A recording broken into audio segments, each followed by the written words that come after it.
అఖిల భారత కర్ణాటక విద్యావర్ధక సంఘ ధార్వాడ్ వారిచే ప్రతి సంవత్సరం కూడా భారతదేశ వ్యాప్తంగా కొన్ని ముఖ్యమైన కేంద్రాలు ఎక్కడైతే కన్నడ భాష మాట్లాడుతున్నారో ఆ ప్రాంతంలో మహా మేళ నిర్వహించడం జరిగింది. అందులో భాగంగా ఈ సంవత్సరం అంటే 2024 రెడ్డి హాస్టల్లో మహామేళ నిర్వహించడం జరుగుతుంది. కావున భాషాభిమానులు మరియు కళాకారులు సాహితీవేత్తలు అందరూ కూడా పాల్గొని ఈ కార్యక్రమాన్ని జయప్రదం చేయాల్సిందిగా కోరుతున్నాం. అలాగే మన భారతదేశంలో ఉన్నటువంటి కన్నడ మాట్లాడుతున్న వివిధ రాష్ట్రాల్లో ఉన్నటువంటి ప్రతి ఒక్కరు కూడా ఈ కార్యక్రమంలో పాల్గొంటారు. కాబట్టి దయచేసి మన కర్నూలు జిల్లాలో ఉన్నటువంటి కన్నడ అభిమానులు, ఎందుకంటే కన్నడ తెలుగు మనకు చాలా దగ్గరగా ఉన్నటువంటి భాషలు కనుక ఇవి మనం కూడా ఒక అన్నదమ్ముల వల్లే ఉన్న భాషలు కాబట్టి రాష్ట్రాలు కాబట్టి మనము ఈ కార్యక్రమం కన్నడ ఆంధ్రలో అయినప్పటికీ కూడా ఈసారి మనకు అవకాశం ఇచ్చారు కాబట్టి దీన్ని దిగ్విజయం చేయాల్సిందిగా ప్రతి ఒక్కరిని కోరుకుంటూ సెలవు తీసుకుంటూ నా పేరు ಕೃಷ್ಣಮೂರ್ತಿ ಕನ್ನಡ ಸಂಘ ಸಭ್యులు.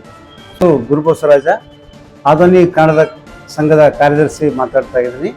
ಈ ತಿಂಗಳು 24 ಮತ್ತು 25ನೇ ತಾರೀಕು ರಾಷ್ಟ್ರೀಯ ಹೊರ ರಾಜ್ಯ ಸಂಘಟನೆಗಳ ಪ್ರತಿನಿಧಿಗಳ ಮಹಾಮೇಳವನ್ನು ರೆಡ್ಡಿ ಹಾಸ್ಟೆಲ್ನಲ್ಲಿ ಆಯೋಜಿಸಲಾಗಿದೆ.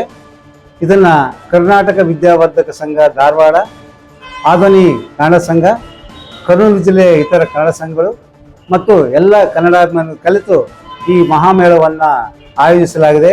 ಇಲ್ಲಿ ಕರ್ನಾಟಕ ಮತ್ತು ಆಧುನಿಕ ಇರತಕ್ಕಂಥ ಕನ್ನಡಿಗರ ಸಮಸ್ಯೆಗಳು, ಅವಕ್ಕೆ ಬೇಕಾದಂಥ ಪರಿಹಾರ ಮತ್ತು ಇಲ್ಲಿ ಇರ್ತಕ್ಕಂಥ ಕನ್ನಡ ಸಾಂಸ್ಕೃತಿಕ ಪ್ರತಿಭೆಗಳಿಗೆ ಅವಕಾಶ, ಹೀಗೆ ಹಲವು ವೈವಿಧ್ಯಮಯ ಕಾರ್ಯಕ್ರಮಗಳನ್ನು ಆಯೋಜಿಸಿ ಇಲ್ಲಿ ಇರ್ತಕ್ಕಂಥ ಕನ್ನಡಿಗರ ಡೆವಲಪ್ಮೆಂಟ್ ಅಭಿವೃದ್ಧಿಗೆ ಒಂದು ಉತ್ತಮ ವೇದಿಕೆಯನ್ನು ನಾವು ಆಯೋಜಿಸಿದ್ದೇವೆ.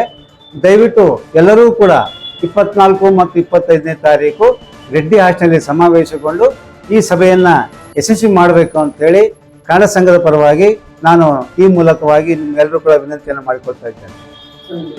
ನನ್ನ ಹೆಸರು ಗುರುಬಸವರಾಜ, ಆಧುನಿ ಕನ್ನಡ ಸಂಘದ ಕಾರ್ಯದರ್ಶಿ ಮತ್ತು ಶಿಕ್ಷಕ.